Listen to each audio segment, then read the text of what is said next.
High বন্ধুরা, তোমরা সবাই কেমন আছো? তোমাদেরকে স্বাগত জানিয়ে ব্লগ স্টার্ট করছি। তো দেখো, সকাল সকাল আমি স্নান টান করে ঘরে এসেছি। আর কি বলবো, এখন না এত পরিমাণে, এত বেশি পরিমাণে বৃষ্টি হচ্ছে না, কি বলবো যে। আমি তো স্নান করে নিয়েছি বাথরুমে স্নান করেছি। আর এই বাথরুমটা আমাদের পুকুর পাড়ে, আমাদের বাথরুমগুলো পুকুর পাড়ে, সেখানে আমি স্নান করে নিয়েছি। কিন্তু যে আবার স্নান করে যে ঘরে আসবো, কি করে আসবো, এত পরিমাণে বৃষ্টি হচ্ছে।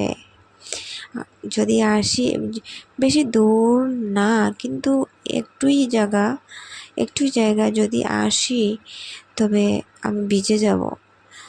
আর এখন আমাকে না আসলেই হবে না, আসতেই হবে। কারণ মেয়ে ঘুমের যে কখন হঠাৎ করে উঠবে কেউ বলতেই পারবে না।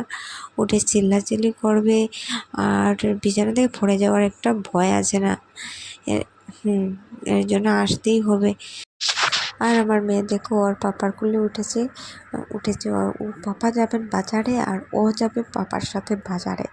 আমরা কিছুতেই ওকে কোল থেকে নামাতে পারছি না, আমার আনতেই পারছি না, কিছুতেই পারছি না।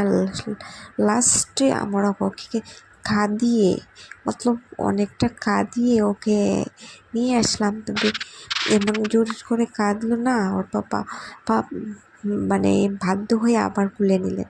তারপর আর কিছুটা সময় যাওয়ার পর আবার ওকে এরকম কাঁদিয়ে সাদিয়ে বুঝিয়ে সুঝিয়ে আমরা ঘরে নিয়ে আসলাম, আমি আর ওর পিসি।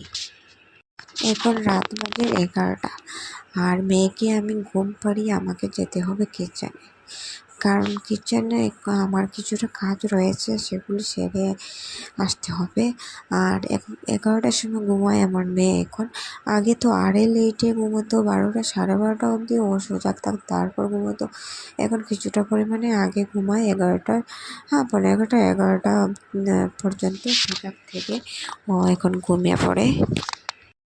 তারপরে এটা হচ্ছে 9 তারিখের ভিডিও। 9 তারিখ আমি ভোট দিতে গিয়েছিলাম, আর ভোট দিয়ে এসে মেয়েকে খাইয়ে দাইয়ে ঘুম পাড়িয়ে ভিডিও ক্লিপটা নিচ্ছি। এখন আমাকে খেতে হবে। অ্যাকচুয়ালি আমরা সকালে গিয়েছিলাম, তো সকাল 8টার সময় গিয়েছিলাম, আস্তে আস্তে প্রায় 10টা বেজে গেছে। তো ঠিক আছে, খেয়ে নেই। আর আজকের ব্লগটা এতটাই, টাটা।